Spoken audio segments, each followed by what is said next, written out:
majority. They are in government. If there are people who are carrying our money, please arrest them. Don't come and lament here like you are a nobody. You are the leader of majority of the National Assembly. If I was in your position, I would not be speaking the way. Honorable Badi, finish moving your motion.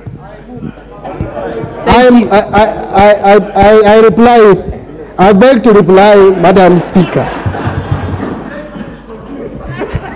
Honorable members, I now put the question that the House adopts the report of the Public Accounts Committee on the appointment of the firm to provide external audit services to the Office of the Auditor General with respect to the accounts of the Office of the Auditor General and the financial statements for mortgage and car loan schemes of the Office of the Auditor General laid on the table of this House on Thursday, April 20th, 2023, and pursuant to the provisions of Article 226(4) of the Constitution and Section 43 of the Public Audit Act 2015, appoints MSPKF Kenya LLP for the purposes of providing external audit services to the Office of the Auditor General with respect to 1, the accounts of the Office of the Auditor General for the period 2020-2021 and 2021-2022, and also the financial statements for the staff mortgage and car loan scheme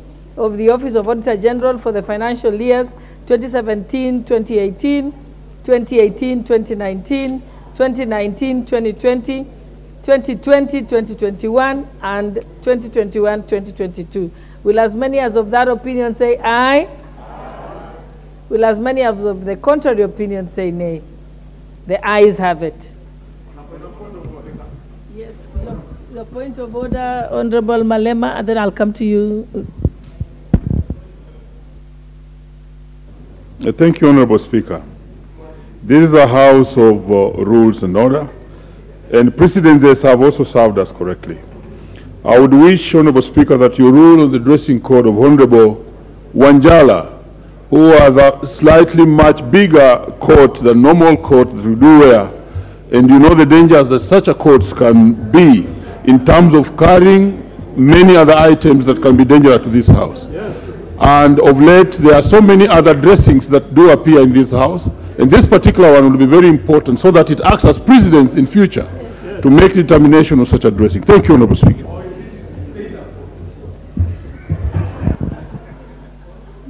Leader of Majority. You know, point of order? Yes, on a point of order, Madam Speaker, because I raised a substantive point of order on imputing of improper motive on a matter I had raised, and when I listened, the Honorable John Badi neither withdrew or clarified what he said. And Honorable Speaker, you know, when we have rules and procedures, they are there with a purpose, that you never impute improper motive on a member as you speak, whether in jest, whether you are speaking to the gallery. Honorable Speaker, we can only depend on the person sitting in as a speaker to protect members. Otherwise, tomorrow I may stand up and call the Honorable Robert Mbui a thief just for the gallery. And we have seen it in this house, Honorable Speaker, people saying very unpalatable things about fellow members just to be captured on clips that they will then circulate on media, which is not a problem, Honorable Speaker, because it gives you a lot of bonga points out there. But when it touches on the character of a person, and I take particular reference by the Honorable John Badi purporting that I would have information if I was stealing with those people, and he knows those people, if anything, wanted to kill me, there is no way I would have been stealing with them. And you know they are still following me because I talk about them. Therefore, Honorable Speaker, I am begging on you that you take up your role as a speaker to direct the Honorable John Badi to either withdraw or clarify what he meant by saying I was dealing with those people in that handshake regime that was being facilitated to steal by you know who and who. Honorable Leader of Majority, I think he speculated about that you have more knowledge than others.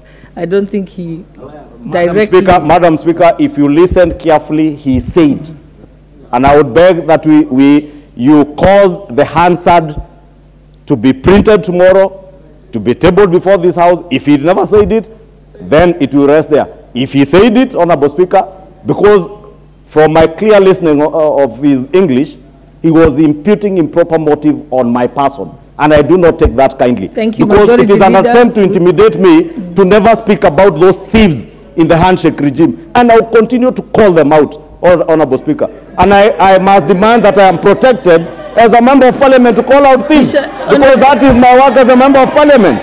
Urban Majority Leader, you know, I can name you, even those of you who are here.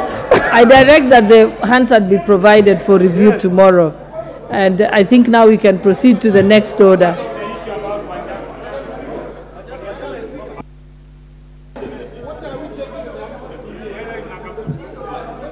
Honorable members, let us be orderly about this. I have clearly stated that my recollection is that you barely speculated about him having immense knowledge. But unless it's... No, we'll wait for we'll look at the... Because one has made another... Because you're having a back and forth.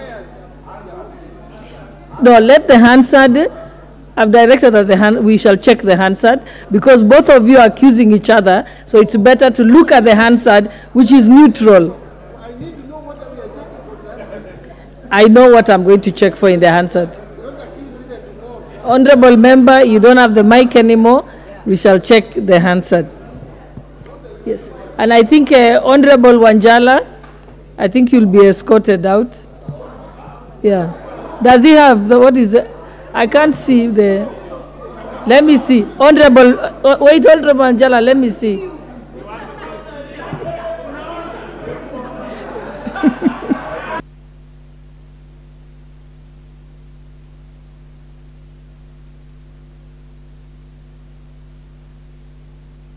I'm in suit. Honorable... This jacket is allowed. Even in the House of... This is allowed. We have been wearing it. Honorable... I've been in the House for very many years. When it is cold, even ladies have been wearing these clothes. Honorable Wanjala, I think what is being stated is that a trench coat, yeah, is not a suit. That's a trench coat. You have a suit underneath your trench coat. No, we are not giving you the mic. Let us proceed to the next order. I've already ruled that we are going to the next order.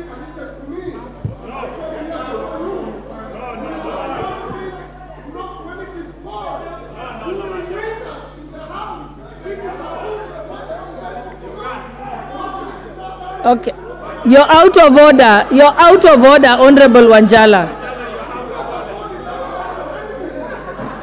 Honorable Wanjala, you're out of order.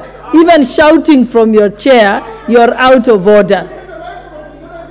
I have ruled you out of order. You do not have permission to speak.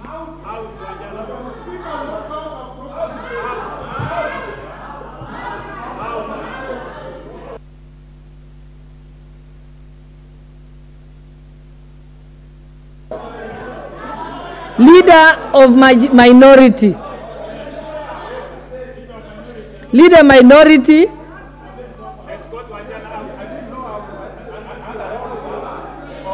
You can name him.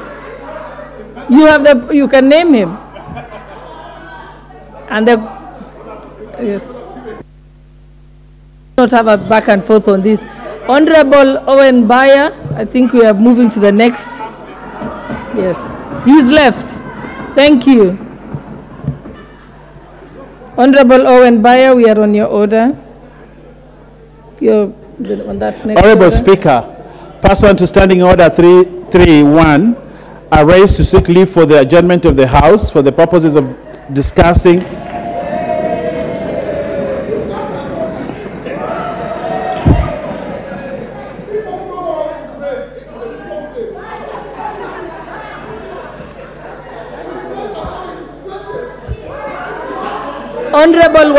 Honorable Wanjala, you have done the right thing now, so you're not out of order. But if you continue on a shouting match, you then will be out of order again. And then you will have to leave the House. It's as simple as that. So you better be quiet. Okay, Honorable Bayer, please proceed. Honorable Speaker, pursuant to Standing Order 33-1, I rise to seek leave for the adjournment of the House for the purposes of discussing a definite matter of urgent national importance regarding mysterious killings in Shakahola in Kilifi County. Honorable Speaker, many lives have been lost in Shakahola, Kilifi County as a result of radical religious teachings by a controversial pastor named Paul Ndenge Mackenzie.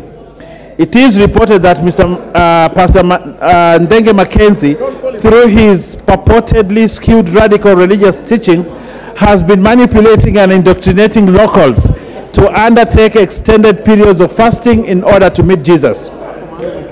A number of these people are reported to have died in the process in order to meet Jesus. Order, honorable members, please stop engaging.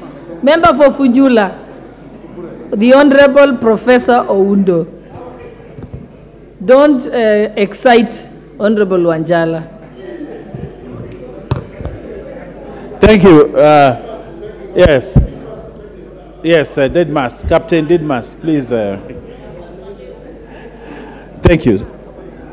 A number of these people are reported to have died in the process, including 2 children whose deaths in March 2023 were linked to the pastor. Shockingly, several bodies have also been discovered in what are suspected to be secret graves used to bury starved followers of Pastor Paul Mackenzie on his 800-acre ranch in Shakahola. The bodies have since been exhumed by the authorities. Honorable Speaker, the purported pastor has been arrested twice in 2019 and in March of this year in relation to the deaths of children. However, he was released on bond and both cases are still proceeding through the courts. The residents of Kilifi County urged the court not to release him, decrying the spread of cults in other regions of the country, but their plea was not heeded. As a result, today, over 90 bodies believed to be followers who fasted to death have been exhumed in his ranch as of today, April 2023. Honorable Speaker, appreciating the freedom of worship, there is need for the government to enact laws and policies that prohibit and discourage unlawful practices that are not in line with conventional religious teachings and beliefs of a community in order to uphold the security of citizens. Honorable Speaker, it is for this reason that I seek leave for the adjournment of the House in order to deliberate on the matters so as to chart the way forward and propose possible lasting solution. Honorable Speaker, allow me to give a highlight of some of the key matters arising out of this motion. The Good News International Ministry is believed to have been founded in Kenya in 2003 by Paul Ndenge Mackenzie and his wife Joyce Mwikamba and operated for a long time in Migingo in Malindi. Madam Speaker, the church has had various run-in with the law and has been largely associated with radicalism. In 2010, in 2017, Mr. Mackenzie and his wife were charged with promoting radicalization as well as denying children access to health care and education, and running a school and a television station unauthorized. The latter precipitated the closure of the television station the following year by the government. Honorable Speaker, in 2017, the then MP for Malindi, Honorable Aisha Jumwa, actually had a run-in and exposed this pastor then when he started his cultic activities.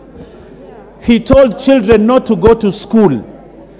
He asked people, graduates of universities, to tear up their certificates and degrees and diplomas and told them education is not part of God's plan.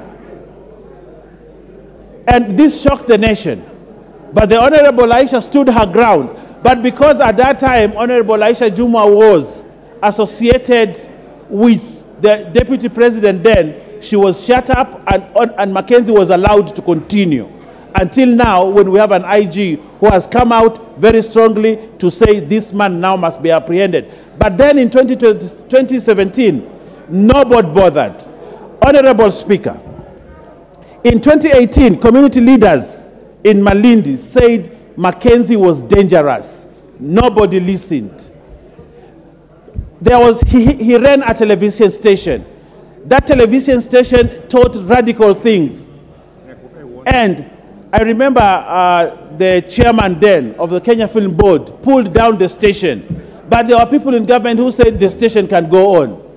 And even took him to court, and he was released. Red flags were raised on Pastor Paul Mackenzie, but nobody listened in the government then. Honorable Speaker, Mackenzie also faced other controversies.